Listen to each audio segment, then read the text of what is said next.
뉴스 신세계 헬마우스 임경빈 작가 오셨습니다. 안녕하세요. 안녕하세요. 네, 제가 한 번씩 찾아오는데 터줏대감처럼 언제나 저를 지키고 계시는군요. 네. 저라도 있어야 또 방송이 그래도 저희가 청취자분들이 좀 아껴주시니까요. 아, 그럼요. 가품을 하기 위해서라도 제가 지키고 있습니다. 그리고 점점 뭐랄까요, 점유율이랄까요, 점점 높아지는 것 같아요. 헬마우스의. 제 점유율이요? 이 방송 안에서의 역할이랄까. 전혀 그렇지 않습니다. 저희 권수표 앵커가 없으면 저희 방송 무너집니다. 큰일 납니다. 권국장님 좋아하시겠네요. 네. 알겠습니다. 감사합니다.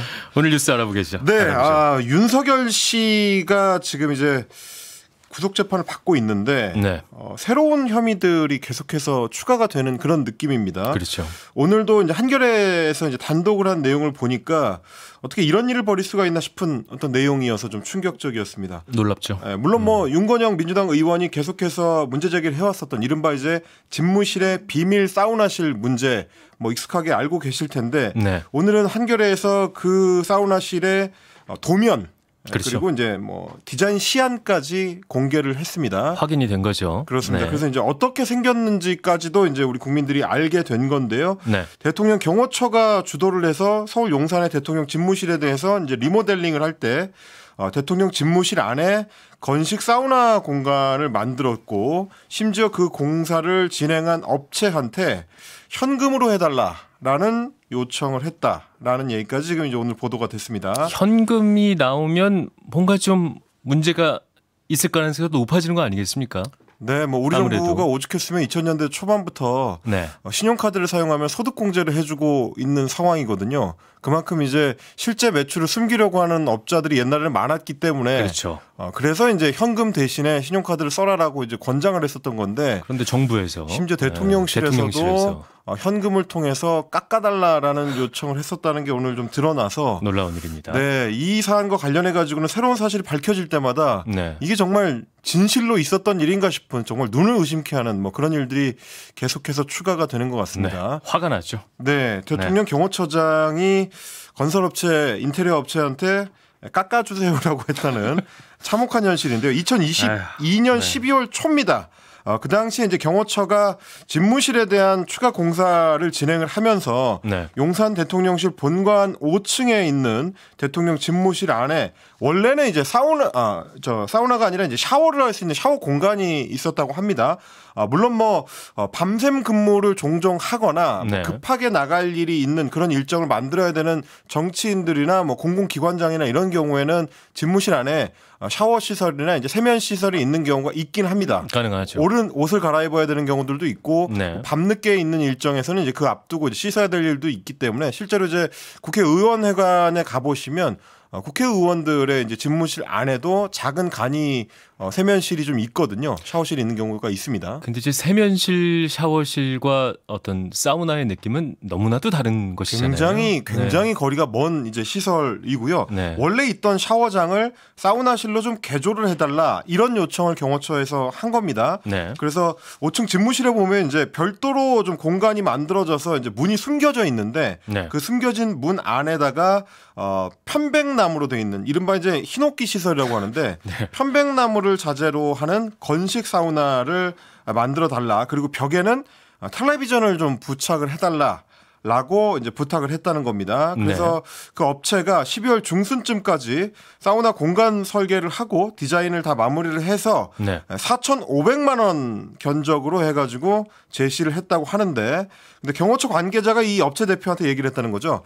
처장이, 그러니까 이제 당시 경호처의 김용현 처장이 좀 비싸니까 현금으로 우리가 3천만 원을 줄 테니까 싸게 해달라 이렇게 이제 이야기를 했다는 겁니다. 이른바 이제 현금 거래 제안을 한 건데, 요 사우나 시안 사진을 잠깐 띄워볼 수가 있을 것 같은데 유튜브로는 확인이 가능할 겁니다. 지금 나오고 있죠. 지금 보시는 것처럼 편백나무 자재가 제가 이제 저도 집을 직접 시공을 해서 지어봐서 아는데 집을요. 저런 자재들은 상당히 좀 고급 고가죠. 자재, 고급 자재들이고요.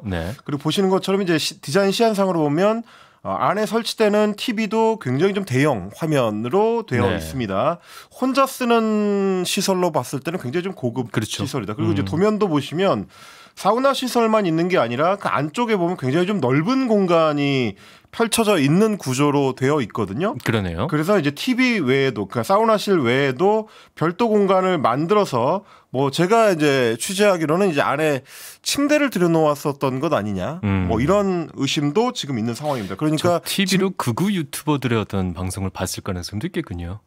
뭘 봤는지까지는 이제 저희가 알 수는 없습니다만, 네. 이제 전직 대통령인 윤석열 씨의 취향으로 봤을 때는 그럴 수 있죠. 네, 극우 유튜버를 시청했을 가능성은 있을 것 같습니다. 어쨌든 네. 이렇게 해서 총 4,500만 원 부가가치세 별도의 비용으로 청구를 했는데, 견적 제시를 했는데, 여기에 대해서 너무 비싸니까 현금 3천만 원으로 정리를 하자, 좀 싸게 해달라, 네. 라고 이제 현금 거래 제안을 했다는 겁니다. 그게 이제 무슨 얘기냐면, 현금으로 하게 되면 부가세를 계산 안 해도 되니까. 그렇죠. 그러면 이제 그만큼 좀 액수를 좀 빼줘서 낮춰달라. 3천만 원 정도로 맞춰달라, 이런 얘기입니다. 이것도 역시 마찬가지로 저도 뭐 이른바 이제 건축주 시공 방식으로 집 시공을 했었는데, 네. 그럴 때 그 이제 시공을 맡는 업체나 뭐 이 발주를 담당하는 업체 이런 데서 그런 제안을 오히려 이제 하는 경우들이 실제로 있습니다. 가능하죠. 현금으로 해주시면 좀 더 조금 더 싸게 가격 드릴 수가 낮추겠다. 있습니다. 그러면 네. 이제 업체 입장에서는 이게 이제 소득으로 포함이 안 되고 그렇죠. 별도 처리를 할 수가 있기 때문에 뭐 일단 뭐 부가세도 낮출 수 있지만 전체적인 세금을 좀 낮추는 효과가 있습니다. 네. 이걸 요청을 했다라는 건데, 말씀드리는 저도 이게 불법성이 있는 거라는 걸 알고 있는데, 네. 대통령 경호처에서 대통령실에 집무실 시공을 맡는 업체한테 오히려 불법을 조장하는, 편법으로 그걸 해달라라는 취지의 요청을 했다는 거라서 그 자체로 불법이 되는 겁니다. 그리고 자금 출처도 명확하지가 않았을 가능성이 무척 높을 것 같고요. 그렇습니다. 현금으로 한다라는 네, 거는 그 자체가. 그리고 이거 이제 세금 처리를 안 한다라는 얘기는 네. 대통령실 내부에서도, 경호처 내부에서도 이 자금이 어디로 쓰였는지를 숨기고 싶어 했다라는 네. 취지로 보이는 거라서 아마 특검에서는 이 부분에 특히 초점을 맞춰서 수사를 하게 될 걸로 보입니다. 네. 그래서 결국 이 업체 입장에서는 이거는 이제 불법이라서 안 된다라고 해서 공사를 거절했고, 결국에는 이제 인테리어 시공업체인 21g 쪽에 맡기겠다라고 경호처에서 얘기를 해서 도면과 디자인 시안을 21g한테 넘겨줬다고 합니다. 근데 이제 아시는 것처럼 이제 21g이라는 업체는 김건희 씨가 운영했었던 코바나 콘텐츠의 이제 행사를 할 때마다 후원을 했던 업체로 알려져 있고요. 네. 그래서 그 이후에 대통령에 당선되고 나서는 관저 공사에 참여한 사실이 확인이 돼서 자격이 없는 무자격 업체가 참여했다라고 해서 논란됐었던 네. 뭐 그런 사실이 있습니다. 그러다 보니까 이게 논란이 되면서 결국 21g의 공사를 못 주고 다른 업체로 공사가 넘어가서 이 인테리어 그 사우나 공사는 2023년 1월께에 원래의 도면과 디자인에 맞춰서 다른 업체가 시공한 걸로 네. 확인이 됐습니다. 근데 이제 오늘 추가 보도가 된 내용을 보니까 실제로는 5층에 시공이 되지 않았고요. 5층 집무실이 아니고 2층에 대통령 집무실이 또 있는데 네. 거기에 2층에 시공이 됐다라고 합니다. 한겨레의 그 기자가 실제 사우나실이 여전히 존재한다는 사실을 확인했다고 하고요. 네. 대통령실도 그 존재를 확인을 해준 걸로 지금 알려져 있습니다. 취임 후에 이제 집무실을 건물 2층과 5층 두 군데에 마련을 했는데 5층은 주 집무실로 사용을 했고 2층은 접견을 할 때 주로 이제 사용을 했다. 그러니까 평소에는 자주 사용되지 않는 곳이었다라는 셈인 거고요. 그래서 일부러 2층으로 이제 바꿔서 시공한 거 아니냐, 이런 의심도 좀 해볼 수가 있는 대목입니다. 네. 윤석열 씨가 음주를 좋아했다는 건 너무나 유명한 사실일 거고, 또 이제 음주와 사우나는 뗄래야 뗄 수 없는 관계가 연상이 되면서 대체 이 대통령 자리를 어떻게 인식을 했었던 것인가. 그렇습니다. 예, 그런 생각이 드는 것이고, 화가 날 수밖에 없죠. 오늘 그 유튜브 채널 매불쇼에 출연한 박은정 의원, 조국혁신당 의원 같은 경우는 이른바 이제 특수통 검사들이 수사의 어떤 특성상 밤샘으로 이제 수사를 하거나 이런 일들이 많기 때문에 네. 그렇게 이제 밤샘 근무를 하고 나면은 일단 한잠 자고 그다음에 사우나 가고 이른바 이제 속칭 이제 사우나를 때린다고 하죠. 사우나에 가서 시원하게 뭐 땀을 빼고 네. 그러고 나서 다시 이제 업무 복귀라는 그런 어떤 행동 패턴에 익숙해져 있다 보니까 특수통 검사 출신인 윤석열 씨도 그런 생활을 좀 즐겼던 것 아니냐, 이런 좀 의심을 하더라고요. 근데 이제 저희가 그걸 생각해봐도 좀 이상하다고 생각하는 거는 네. 관저에도 사우나실 시설을 별도로 또 마련을 했었거든요. 네. 굳이 그렇게 업무 뒤에 피로를 풀고 싶었다 있다라면 집에 가서 관저에 가서 사우나를 하는 게 자연스러운데 정상적이죠, 그게. 왜 집무실에 굳이 또 사우나를 해가지고 거기다가 그걸 이용해야 됐었느냐? 그러면 애초에 좀 열심히 일할 생각이 없었던 것 아니냐? 뭐 이런 의심을 할 수밖에 없는 거죠. 집이 불편한 게 아니었을까? 뭐 이런 추측도 한번 해볼 수가 있고요. 예. 박은정 의원은 오늘 저희 2부에 나오시기로 했으니까 또 한번 특수통과 사우나의 상관관계에 대해서 한번 또 여쭤보기로 하겠습니다. 다음 뉴스 보죠. 네, 이른바 이제 수거 대상, 정치인들을 대상으로 수거해서 처리하는 대상으로 인식했었던 노상원 전 정보사령관과 관련해서 어제 오늘 계속해서 이제 수사 내용들이 보도가 되고 있는데요. 특히 이른바 노상원 수첩, 노상원 메모에 들어있는 내용들을 기반으로 해서 특검이 어떤 죄목을 적용을 할지를 좀 고심하고 있는 것 같습니다. 네. 오늘은 내란 목적 살인 예비 혐의에 대해서 적용할 수 있을지를 지금 특검이 검토하고 있다라는 얘기가 나왔습니다. 조은석 특검팀이 이 내용을 살펴보고 있는데요. 압수물 분석 전담팀, 특히 노상원 전 사령관에 대한 압수물 분석 전담팀을 따로 꾸렸다고 합니다. 네. 뭐 워낙 이제 압수한 내용들도 방대하고 그리고 좀 복잡한 마치 이제 암호처럼 돼 있는 그 메모의 내용을 분석하는 게 별도로 좀 팀이 필요할 정도라고 하는데 그걸 이제 분석하다 보니까 대한민국의 영토에서 국가 권력을 배제하거나 국헌을 문란할 목적으로 살인을 하게 한 자에 대해서 적용되는 범죄 혐의가 내란 목적 살인죄입니다. 네. 아시다시피 이 내란 목적 살인죄를 기존에 적용받았던 대표적인 인사가 전두환 씨고요. 그렇죠. 97년에 내란 재판을 받을 때 내란 목적 살인죄의 유죄 혐의를 인정받아서 그때 이제 사형 선고를 받았던 그 대상이 전두환 씨입니다. 네. 이 내란 목적 살인죄를 실제로 적용할 수 있을지 여부를 지금 따져보고 있다는 건데요. 내란 목적 살인죄는 실제 시행을 하지 못하더라도 그러니까 예비를 하거나 그걸 준비하거나 음모를 꾸몄을 경우에도 3년 이상의 유기징역에 처해지는 중범죄입니다.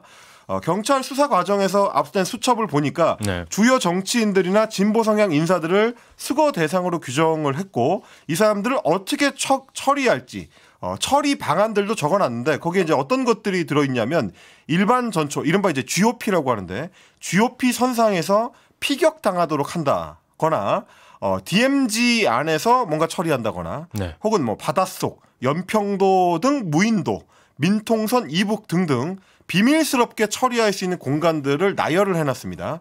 그리고 뭐 민간 대형 선박을 이용해서 이송을 한 뒤에 집행 인원들을 하차를 시키고 특히 이제 실미도에 하차를 시켜서 이동하는 과정에서 적정한 곳에서 폭파한다. 이런 식의 이제 어떤 끔찍한 살해 방법들이 이제 나열이 돼 있는데 그래서 이제 이런 방법들을 실제로 시행하려고 했기 때문에 그러면 내란 목적의 살인 예비에 해당하는 것 아니냐. 지금 이제 특검에서는 그렇게 이제 의심을 하고 있는 거고요.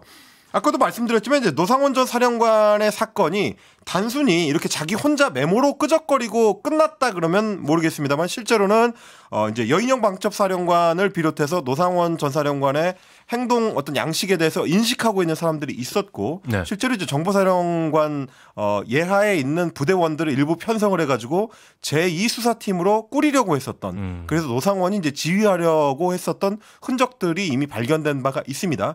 그러니까 실제 병력을 운영할 수 있는 상황에 있었기 때문에 이렇게 메모했었던 거를 시행할 수 있는 병력을 가지고 있었다. 그러면 이거는 이제 내란 목적의 살인 예비 음모에 해당하는 것 아니냐. 이렇게 지금 특검팀에서는 의심하고 있는 거고요.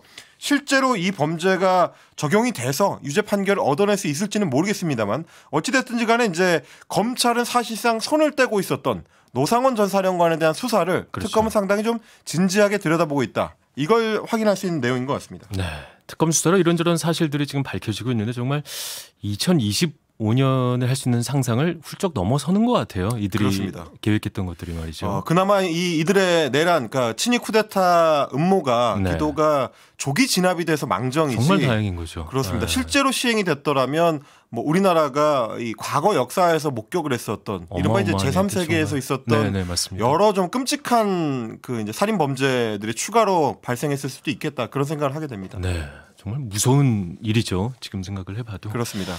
다음 뉴스도 보겠습니다. 네, 노상원 전 사령관도 그렇습니다만 이제 검찰에서 제대로 수사가 진행이 안 됐었던 대표적인 사례들이 국무위원들에 대한 수사입니다. 그렇죠. 그중에서도 이제 한덕수 전 국무총리를 비롯한 국무위원들 대표적인 사례가 이상민 전 행정안전부 장관의 사례인데요. 오늘 내란 특검팀이 이상민 전 행정안전부 장관을 불러서 네. 조사를 진행하고 있습니다. 그런데 특히 소방청장한테 특정 언론사에 대한 단전 단수 조치를 협조를 지시한 내용에 대해서 관련 진술을 확보했다라는 네. 보도가 나왔습니다. 특검팀이 23일에 허석곤 소방청장을 불러서 조사를 했는데 그 과정에서 비상계엄 전국 당시에 이상민 전 장관이 전화를 해서 경찰청에서 단전 단수 요청이 있으면 협조하라라고 지시를 했다라는 진술을 확보했다고 합니다. 네. 허 청장은 이 전 장관으로부터 언론사에 대한 단전 단수 지시를 직접 지시를 받은 인물로 지목이 돼서 그동안 뭐 관련 의혹을 해소할 키맨으로 분류가 됐었고요.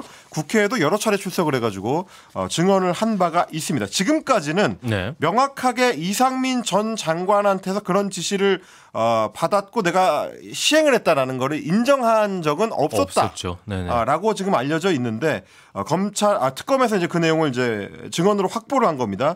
아시다시피 이제 단전 단수 대상 언론사는 한겨레 신문, 경향신문, MBC, JTBC 그리고 여론조사 꽃 등이었습니다. 저희 MBC도 대상이었던 거죠. 그렇습니다. 언론사에 대한 단전 단수를 직접 시행했다면 역시 마찬가지로 네. 내란의 주요 임무 수행자가 그렇죠. 되는 거기 때문에 네. 이 부분에 대해서도 이제 특검팀이 상당히 좀 자세하게 좀 들여다보고 있는 상황이고요. 네. 18일과 22일에 걸쳐서 황 전 본부장 그리고 이제 2차장을 이제 불렀습니다.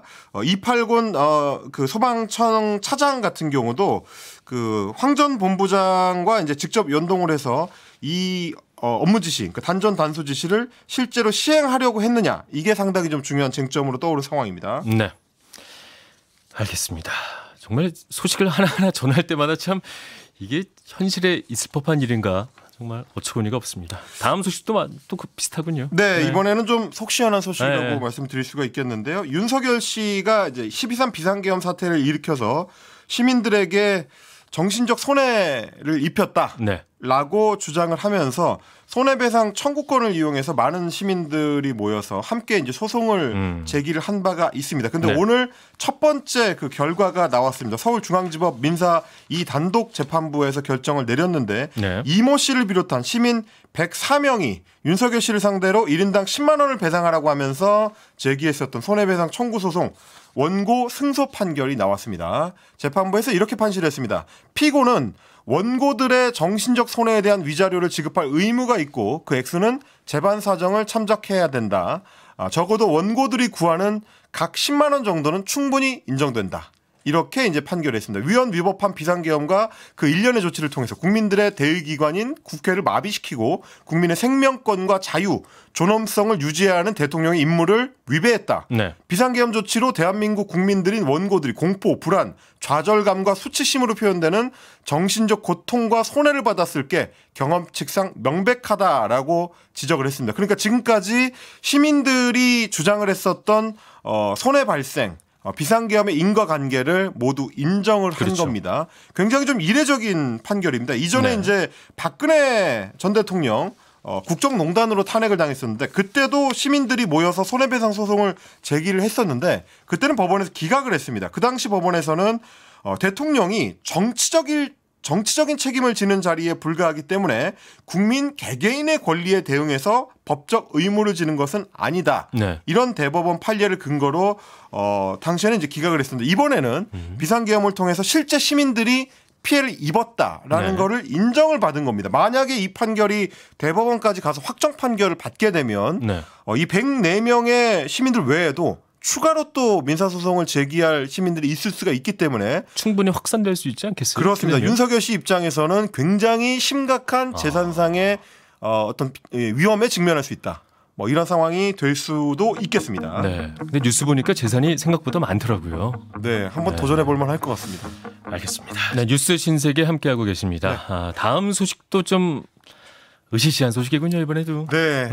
윤석열 씨 부부의 언론관의 단면을 좀 추정해 볼 수 있는 그런 내용이 되겠습니다. 일단 김건희 특검팀에서 수사 중인 내용인데요.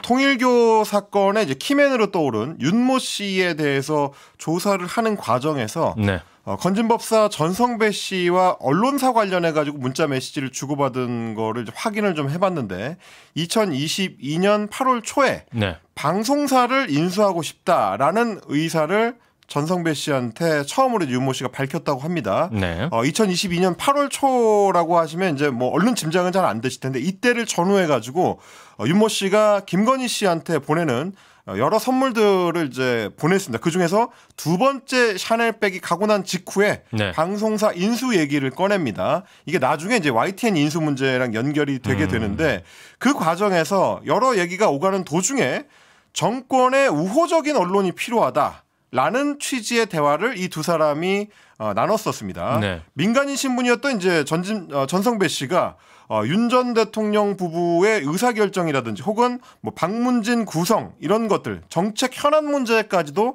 혹시 직접적인 영향을 미친 것 아니냐 이것 때문에 지금 특검에서 들여다보고 있는데 네. 왜냐하면 전성배 씨가 이런 얘기를 합니다. MBC 내년에 없애려고 하는데 강경하게 밀어붙이시라고 했다. 좌파 방송과 여론을 잘 다스려야 된다. 이런 취지의 얘기를 하고요. 네. 뭐 이건 또 이제 언제 발생하는 문제랑 연동이 되냐면 2022년 9월 21일에 이른바 바이든 날리면 사태와 연동이 됩니다. 네. 이게 이제 터지고 나서 전성배 씨가 이런 얘기를 했다는 건데 그러니까 이제 윤모 씨가 역시 언론이 중요하다 이렇게 이제 호응을 하고요. 그랬더니 전성배 씨가 지금은 검찰, 경찰 모두 동원해서 법치로 가야 된다. 공포 정치도 좋으니 피바람 한번 일으키는 것도 좋다. 이런 취지의 이야기를 했다고 합니다. 네. 그러니까 물론 뭐 전성배 씨가 실제로 뭐 김건희 씨나 윤석열 씨한테 어느 정도나 영향력을 행사할 네네. 수 있는 위치에 있었는지는 조금 더 수사가 되어봐야 명확해지겠습니다만 하지만 나오는 소리에 따르면 상당한 영향력이 있었다는 거를 다들 증언을 하고는 있잖아요. 그렇습니다. 뭐 네. 실제로 이제 주고받은 문자 메시지라든지 통화 내역이라든지 이런 것도 다 확인된 상태고 뭐 아크로비스타에도 이제 들락날락했었던 게 이제 확인됐었으니까요. 네. 뭐 적어도 어떤 인식 정도는 공유했을 가능성이 매우 높고 실제로 네. 이제 그 뒤에 윤석열 대통령실이 MBC에 대해서 이제 했었던 그 작업들을 보면 뭐 일정 정도는 좀 공유했던 거 아니냐 뭐 이런 네. 의심을 좀 하게 됩니다. 그리고 이제 또 하나가 여기서 연동되는 문제인 건데 네. 이른바 이제 YTN 인수청탁 이것도 역시 마찬가지로 통일교 전 간부였던 윤모 씨하고 연결이 돼 있습니다. 네. 윤 전 본부장이 2022년 11월쯤에 전 씨한테 통일교는 보수적인 종교단체고 김 여사를 위해서 보수적인 언론사가 필요하다. 그러니까 언론사의 역할이라는 건 결국 정권 보위를 위해서 어떤 역할을 하는 것이다. 네. 이런 얘기를 했더니 전성배 씨가 그거 필요하다. 이렇게 답을 했습니다. 실제로 그 뒤에 전성배 씨가 뭐 이철규를 통해서 내가 YTN 인수를 좀 알아보겠다. 이런 취지의 얘기를 했었고요. 그 네. 뒤에 실제로 이철규 의원이 YTN 인수 문제와 관련해서 한전 KPN 회장한테 국정감사에서 질의하는 내용이 연결이 되고 이렇게 이제 쭉쭉쭉 이 사안들이 다 하나의 고리로 꿰어지게 되는 겁니다. 뭐 이런 맥락으로 봤을 때 통일교 쪽에서 김건희 씨나 윤석열 씨한테 접근을 할 때는 당신들을 위해서 보수 정권을 옹이하기 위한 언론사가 필요하지 않느냐. 우리가 그런 역할을 해줄 수 있다. 이런 취지의 이제 일종의 로비를 벌였던 것 같고요. 네. 그 중간 다리 매개체 역할을 전성배 씨가 했었던 것 아니냐 이런 의심스러운 정황들은 상당히 좀 깔려 있습니다. 과연 이게 이제 특검 수사를 통해서 네. 명확한 연결고리로 입증이 될 수 있을지 네. 뭐 그걸 좀 관심 있게 지켜봐야 될 것 같습니다. 네. 윤석열 정권의 언론관이 이상하다는 건 알고 있었지만 네. 아무리 그래도 이 정도일 줄은 그죠? 단전 단주에 그냥 밀어붙이고. 마음에 안 드는 피바람이고. 언론사는 없애버릴 수 있다. 네. 거기에 경찰과 검찰을 동원한들 어떠냐. 뭐 이런 취지의 얘기들이 오가지 않았을까 의심이 됩니다. 어이가 없습니다. 지금까지 뉴스 신세계 임경빈 작가와 함께했습니다. 고맙습니다. 고맙습니다. 네.